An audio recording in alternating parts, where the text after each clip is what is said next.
Right now, Pittsburgh's best sports show is about to begin. Call us or tweet us. We've got things to talk about on the Ireland Contracting Nightly Sports Call. Good evening, everyone, and welcome inside the Fan Cave. It is the Ireland Contracting Nightly Sports Call. Call us on the Bordas and Bordas hotline. You know that number. It's 412-575-2600.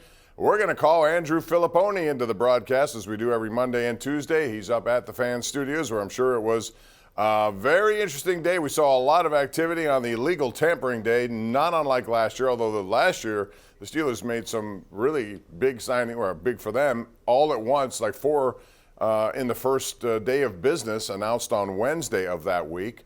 This year, not so much, although they did make a move that a lot of people feel is an upgrade. So, Andrew, do you think Patrick Peterson is an upgrade over Cam Sutton? I would not say that, no. I think it could be. I think if you asked me who has a better chance of being a really good corner this upcoming season, I would still say Sutton, especially in the Steelers system. But $11 million a year, you've already paid a ton of guys on defense like Minka, Hayward, and Watt.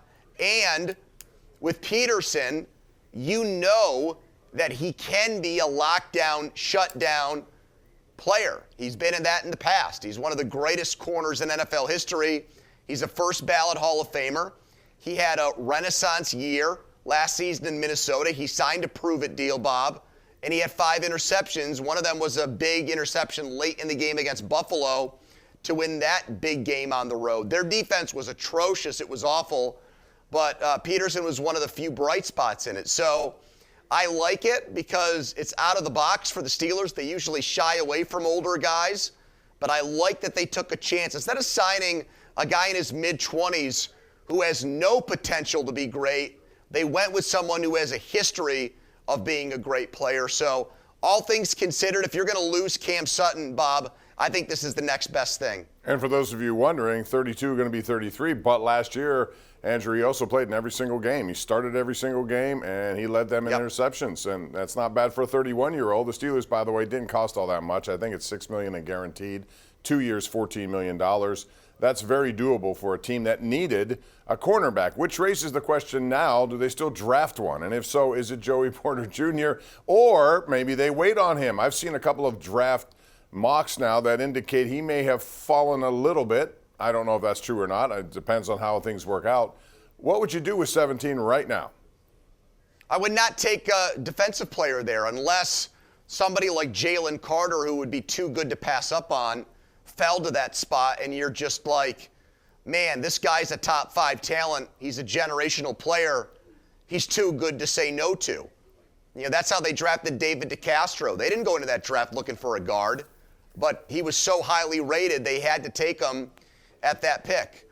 So unless something like that happens, Bob, they're going to need an offensive tackle. You saw the money that the offensive tackles got today, like Juwan Taylor, who really does not have a long resume, and how much the Chiefs were willing to pay him, what Kansas City did in the previous free agency to build their offensive line a couple of years ago coming out of their Super Bowl loss. Dan Moore is not going to cut it. Dan Moore is average at best. I don't see big improvement there. I think you could say the same thing about Dotson going into the last year of his deal. I don't think they're going to give him a contract extension. So now the top end offensive tackles and guards in this free agency period have already been taken off the board, Bob. I think they got to look offensive line or maybe wide receiver with their top pick. I go offensive line. I still want to build up the trenches on both sides. I think the defensive line needs to get certainly younger if they can. And I was also glad. Well, let me ask you this question. You could go the Penguins route and get old. Would you take Calais Campbell for 1 year?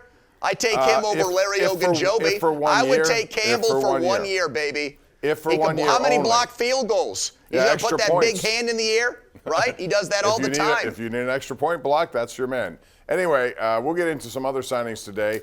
Tremaine Edmonds got a deal, and it wasn't here, but obviously for the price, I'm glad that it wasn't here. That's a lot of money for an inside linebacker. We'll talk about that. We'll also talk brackets and Penguins. It's all coming up. We want to hear from you, too. It's 412-575-2600. Give us a call right here until 11 o'clock on Pittsburgh CW and 93.7 The Fan.